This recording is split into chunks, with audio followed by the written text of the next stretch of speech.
Hello. This is AJT500 slash Talented Track 98 slash Hello East Wonderwise slash Hilo. And in this video, we're going to be talking about the celestial weapons a bit. I did finish one sword and one harp, so I want to talk about them a bit because the sword is pretty, I mean, they're both pretty useful to be honest, but I think the harp may take a little bit more time to be as useful as the sword is right now, just because sword is such a prolific weapon type so far. So I'm going to be showing mostly what I have for the sword, and the harp is kind of like, it's obviously good to have still, but it has less applications I feel at the moment. So the first thing I want to start off with is, obviously I'm going to be mostly talking about Earth. I'm mostly going to be talking about Earth, Fire a bit, and Light a bit, since those are my three main elements, and those are also the three that I can mostly see the application for at the moment. I think some of the other LEs may need to wait a bit for their use with celestial weapons. But let's talk about Earth. So the one big thing I think with Earth is that the celestial sword helps a lot with the Glorybringer setup. So let's go to the weapon page on the wiki for this sword. So you get these stats for saber specialty allies, but the thing that's also important about these weapons is that down here you'll see you get a bigger boost for the actual allies. So like, this is the sword, so if you're a sword ally you get more stats, but you also get stats even if you're not a sword ally, which is good because it helps like everybody. So even if you only have like 2 sword characters in your party, everyone still gets some benefit from these weapons. They also get this, which is like massive. 30% boost to attack, 25% boost to defense, and 30% boost to max HP for all allies. This is also really good because this makes this a very good slot in for like anything. Even if you don't meet the requirements, this is also this is really good because this is a lot of defense and HP for like everybody. And I think one of the big reasons why they implemented these weapons how they did is actually for Faa high level, because I think these things slot in extremely well with extra grids, like extremely well. And I'll talk about that a bit towards the end. So the first thing I want to talk about, also these things have voltage on it, which is good, but if you know me, you know that voltage is, in my opinion, like the least important thing on this weapon, just like it is on PNS. It's nice to have, but it's not like the end all be all. So let's go back to Grand Blue. So this was my original Glorybringer setup.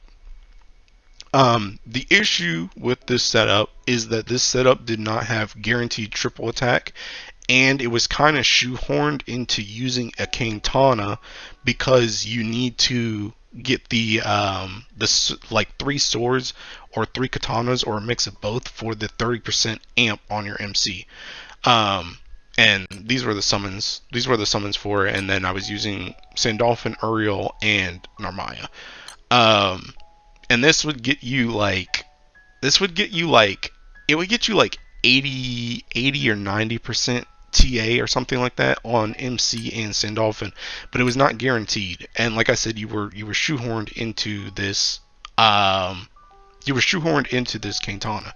Also, this setup uses support Bahamut for the summon call on Mammoth. It seemed to be more for me than just using Titan. So this was my original draft, and I talked about this in my PNS video for Earth, but then I actually got a comment that I have taken a screenshot of right here from Mr. Jindrail 90. I hope I said that right. Also nice Cagliostro profile picture. Anyway, they had the suggestion that I had never even thought of, and it's honestly genius.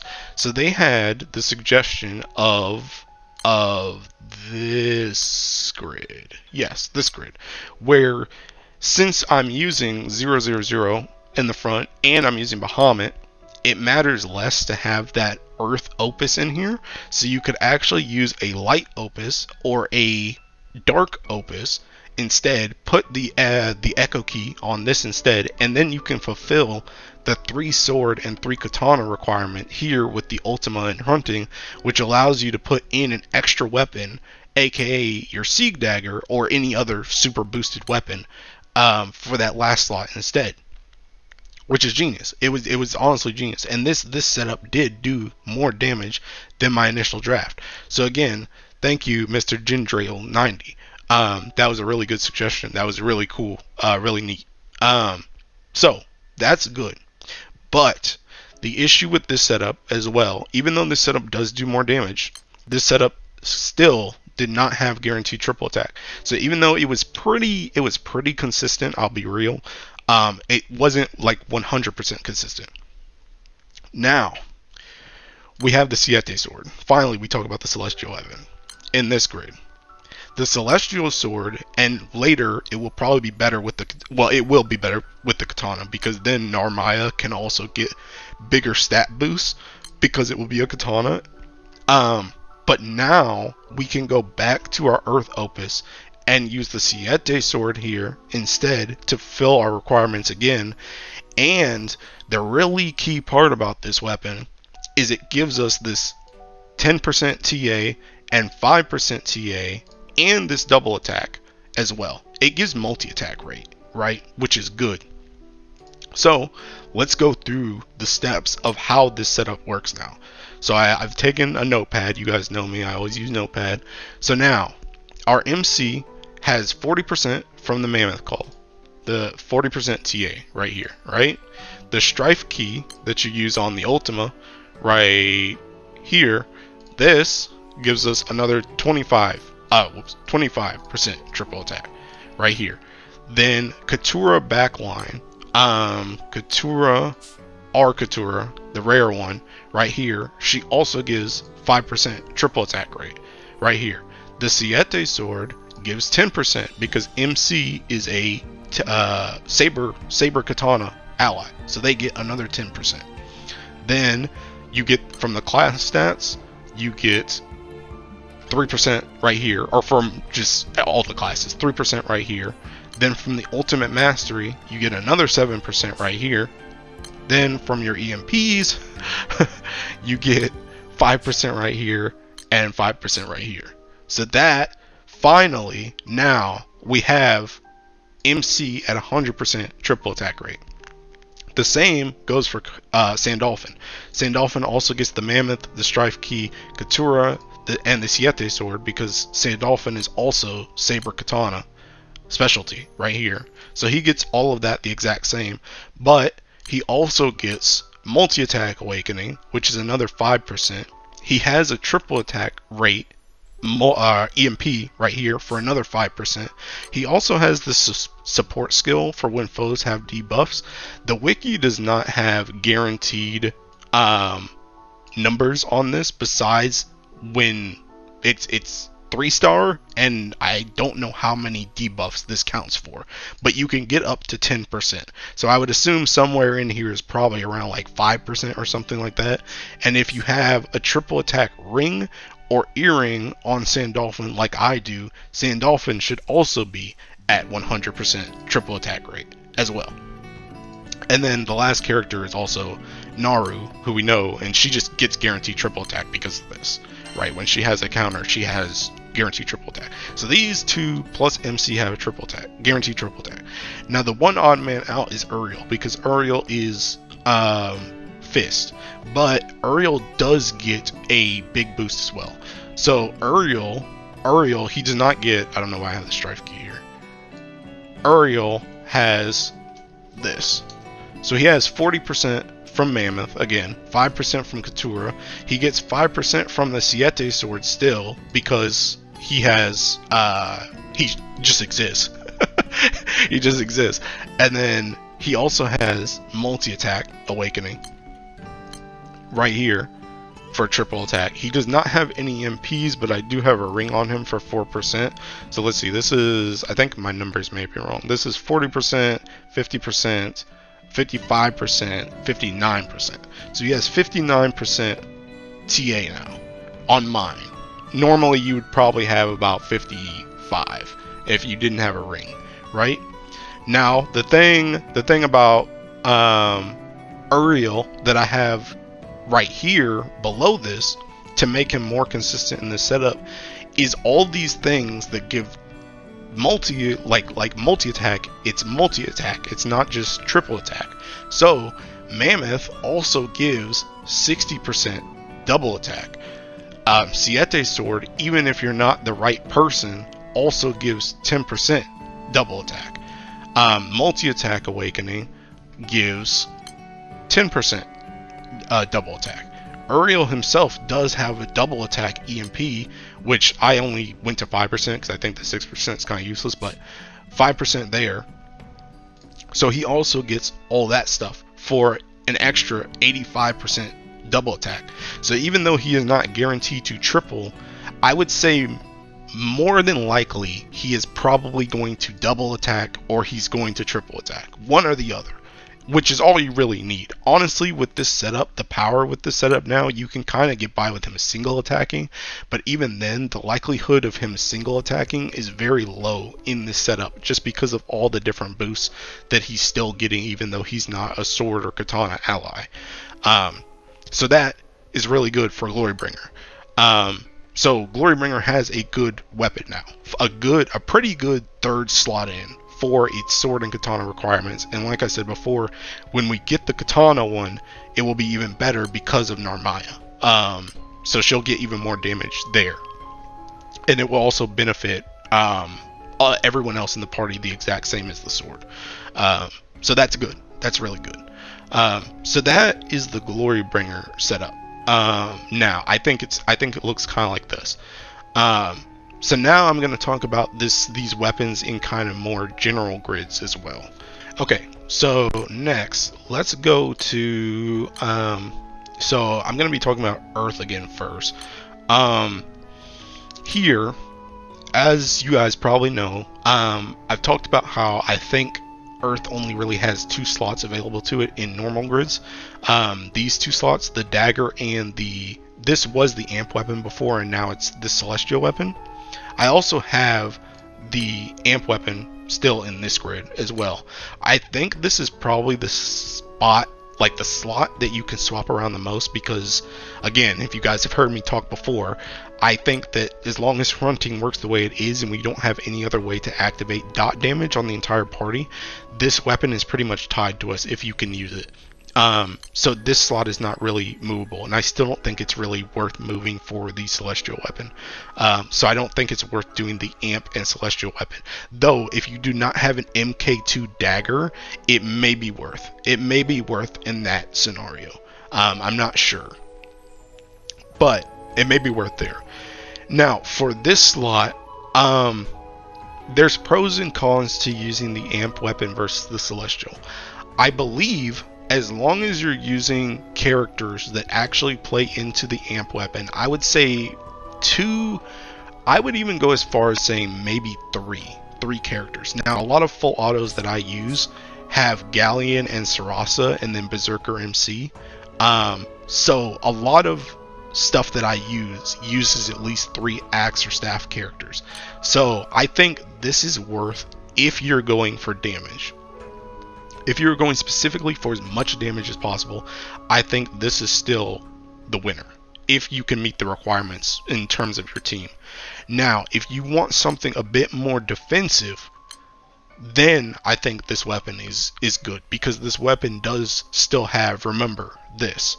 So if you need a bit more of a defensive boost for whatever fight you're doing, this may be better. Or if you're not using, you know, staff or axe characters in your party, this would probably beat out the amp weapon in that case. So that's how I feel about it for Earth normal grids. Let me talk about Light a bit. This is like the one time I'm going to talk about the harp. So I have an Ura setup here. This is for Proto Bahamut high level with Shiva main summon and Zeus sub summon. And it's this party right here. These 2 are just for levels. So these 3, right? Before, what you had is in this grid you would have a a Luminera harp, you would have, let me see if I can show it to you, this weapon, right? You would have this weapon with like as much stamina as you can get. I do think the harp does beat out this weapon. It also is pretty good for light, because light can take somewhat advantage of the voltage with PNS, and if you use Nihon's weapon in like normal grids, like non-burst setups, it can be used in that. Light also uses Mugen a lot, and Mugen is a harp ally, so he can get like the full benefits of that weapon. So with this, since swapping to this harp, I have seen some upgrades in this setup where before, most of the time hitting on dark phase with tag team and just my attack on Proto Bahamut with this setup, before with the Luminera harp, for the most part it would hit around 1.7 mil. With this new harp, it now hits around 1.8 mil, I've seen. Of course, they can both spike like higher than that, but on average, that was about the increase, like 100k increase. So it wasn't huge, but it was an increase. So it was useful there. Now what I want to talk about a bit is some extra grids. So first, I'm going to go back to Earth again. This is my Super Ultimate Bahamut setup. And in here I use these characters. Now the thing about Super Ultimate Bahamut, and actually, hold on, let's come back. I always try and save extra grids for last. There's another grid. I've been posting a lot of Faa high level full autos lately, and I've been using this weapon because this weapon is very nice, again, for the defensive aspects of it on sword allies, aka MC and Sarasa, and everyone else also gets damage boost. So this is pretty good. It's pretty good for Faa high level. This is the setup I've been using. In my crew chat, we've been experimenting a lot with this weapon in Faa high level as well. And it's seen some use there, but we're trying to figure out if it's the best defensive option, because the issue that's arising with some people is that because they don't have rings on characters, people are dying before they should. But I can't tell if that's a celestial weapon problem or a ring problem yet. So that's going to take more testing. But that I've found success with it personally. I have found success with it personally in Faa high level, as a defensive option that also gives some boost. Now back to the Super Ultimate Bahamut setup. I have it here because I've talked about in the past how Earth has like these utility slots here. I like it here because it also gives some defense and HP. Again, it's very nice as a defensive weapon. It's a good final slot in, I think, for a lot of grids, for a lot of extra grids, because you have more space. The one thing I will say as well is, since swapping to double PNS and the World Harp for a lot of these extra grids, I have noticed a drastic drop in HP for my Earth in extra grids, which this also helps with because again it gives HP and defense. And also this HP is not that much lower than let's see, right here in AK, defense AK, if my Grand Blue will load. A defense AK, 40% HP and 20% defense. This has 25% defense and 30% HP. So this weapon and AK are kind of interchangeable in my opinion, whereas I think this can give a bit more damage plus multi-attack. The reason why I still have this in my extra grid is I have noticed for Super Ultimate Bahamut, I usually tank 75% with this setup, and it gives you the you can't heal buff for an extended amount of time. And I've noticed that if I don't run two defensive weapons, aka this sword and a Naginata, then Sidala may die during that time period because she's taking damage during that time period and she can't heal. So I'm still experimenting with this slot actually. I'm trying to determine if I want to use another AK here or if I want to use this weapon or something like barbell. But I know a lot of people don't have barbell, so but something else defensive in this slot I think may be useful.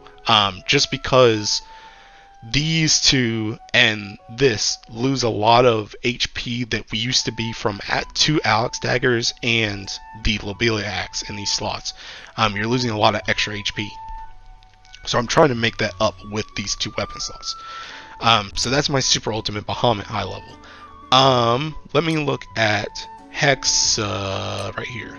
So Hexa, I kind of have the same thing. I've introduced it here instead of before I used to have World Ender. I have not tested this setup too much because I haven't done a ton of Hexa, but I think it will probably look something like this. And this is what I'm planning to go with in the future when I try it. This is also something that I'm kind of looking towards for Faa high level. This is the type of grid I'm looking at, although this may be a defensive weapon instead of the Sieg dagger, depending on how hard he hits. Let's look at Light as well. So Light, I have done a lot of Hexa on Light, and this was the grid that I landed on before for Hexa and Light. Now with the new weapon, what I think, for one thing, I think it's probably more useful for Light to use, I want to say, the sword over the harp, because the sword can play into characters like Cosmos and, I think, is Vera a sword? No, she's not sword. So Cosmos and Yamato. So it can play into those two, and I'm guessing, at least right now, a team like this will probably still be the same thing for Faa high level as it is for Hexa. Now the thing with this is, I think for going forward, I think instead what you would do is you would do a grid kind of like this. So you would swap this around. So you would swap, instead of this Bahamut weapon, this would then become your Draconic, which would go down here. And then this extra slot is now your Celestial weapon. That's what I'm thinking. For and again, I think it's the sword over the harp. Even though the harp does play into the voltage, the sword will play into characters, which I think is more important than the voltage. So yeah, that's what I think a Hexa and a Faa high level grid will look like for Light now. At least that's what I'm planning to use, is something like this. Now for Fire, this is very experimental because I do not play Fire that much in Hexa. But for Fire, I think it will look something like this. And ignore my kerak. I have not gotten those like weird mats that I have to do like a normal stage for. I haven't done those yet, so it's not maxed out yet. So ignore this. But I think a grid for Fire could look like this for Faa high level or Hexa. Where the only difference is, I think that this kerak could also be another defensive Mugen sword. But I think you could use something like this for those high level raids. Granted, again, I have not played Fire that much in these raids, so this is my headcanon without testing, but that's what I think it would look like for using the Celestial weapon in Fire as well. So I think that's pretty much it for how I think you would use the Celestial weapons in at least the three elements that I use mostly. The thing, and also for Fire, I don't really see this as like the Celestial weapon being used as much in normal Fire stuff, because again, as I've said many times before, there's not much space. And also at the moment, Fire does not use a lot of sword or harp allies to really utilize that boost. It's mostly just Percival for the sword. So I don't think it's really worth over just using an Ixaba or another Lord of Flame. Although, again, if you don't have a second Lord of Flame or an Ixaba, it could fit in as a slot there because you still do get bonuses. So that's good. And also for Light, let me see like a Light grid here. I don't think it would really fit in. I don't think the harp would just generally fit in here. Maybe instead of the amp weapon for the voltage and the extra slots, but a lot of Light stuff is kind of in the same the same role as fire, where you don't really use a lot of sword or harp allies. So these elements may need to wait until they get a different celestial weapon to use with their element, for it to be really useful. And it's kind of the same for these other ones where, you know, Wind doesn't really use like a lot of sword or harp. I mean, I guess you have like Neo, but like a lot of these people are not sword or harp. Same thing with water. There's not like a lot of sword or harp characters in here. Dark, don't look at this. This is terrible. Hey, yo, don't look at my dark, dude. Don't look at my dark. There's not a lot of sword or harp characters in these elements. So I think these may have to wait until they get other celestial weapons before the celestial weapons really get use. So I guess I just kind of lucked out by Earth, Light, and Fire being like the main ones that would use these weapons. But yeah, so that's what I think right now about celestial weapons. I do think they're good. I think they're always worth farming, but as we all know, the drop rates are god awful. So it's kind of hard to even say like focus on one, because obviously you can't really control your drops. But if you're gonna buy one for a guild war, try and really look at like where your grids have space. Space is important. Where your grids have space, and if your characters can really play into the weapons or not, aka they're the specialty of the weapons, because they can get boosts without the specialty, but obviously you want the specialty if possible. So like this is just for example where, you know, if let's say we get to the Wind favorite guild war, which is going to have the axe and katana, right? I mean, those are both two really good ones, right? Those are both two really good ones. But let's say you just don't use axe allies, right, for most of your stuff. If you only could choose one, but you use a lot of katana allies, you would want to go for the katana one because you use most of katana allies. You see what I'm saying? So if you can only get one per guild war, try and really focus on what space you have in elements, and if you have space in those elements, if your characters can really play into that celestial weapon or not. Because they're good, but I don't think they're always the best slot-ins, because there's a lot of different weapons that you can use instead. But yeah, I think that's pretty much all I have to say about celestial weapons. I think they're good. Good luck farming in the future, because I know it's cheap and trash. And I will see you in the next one. That's all I got. Bye bye. Okay, so it's addendum time once again. It's finally the return of an addendum. So one thing that I want to, well, there's two things I want to talk about. The first one is Came and Earth. Came with celestial weapons is important. Why? Because Came, I'm actually going to swap to the wiki, but actually I don't need to swap to the wiki. He has the support skill, which I was actually reminded of a couple weeks ago by someone in my crew chat. He is subject to all weapon skills for specialty type stuff, so he should be getting all this defense and attack and everything. He should be getting all this stuff in this slot, even though he's not a sword ally, because he gets it all because of that passive. So he is another reason why this is really good in Earth, because he just gets this regardless, no matter what celestial weapon it is. So that's nice. The other thing I want to talk about was in Light. I did mention before how I said that the sword, I feel, was more important than the harp, because I felt like the sword playing into characters is more important than the voltage on the harp, and I still do believe that, but I want to go into a bit more depth on it. Another reason why is because, yes, you will get the voltage, but it's only 8% attack per harp, and you're already getting all of these harps in here. Technically this one too, so you're getting all of these harps, so that would be 8 times 6 for the amount of voltage.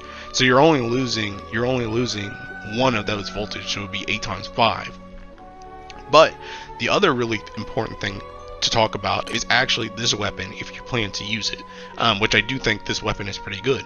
But let's go look at this weapon's it's not voltage, but it's kind of like voltage with just harps, but so only up to 5 harp weapons are counted for this skill, for this to completely max it out. So right now it is already maxed out with just these 5 harps. So you do not need the celestial harp to max it out. It's already maxed out with these. Now if you did take out like a Nihon weapon instead, then like if you took out a neon weapon or PNS, I don't think you would take out PNS, but if you took out a Nihon weapon, then a harp celestial weapon may be more useful in that case, because then you are playing into not only the voltage, but you are playing into Cosmos's weapon as well for the stat increases.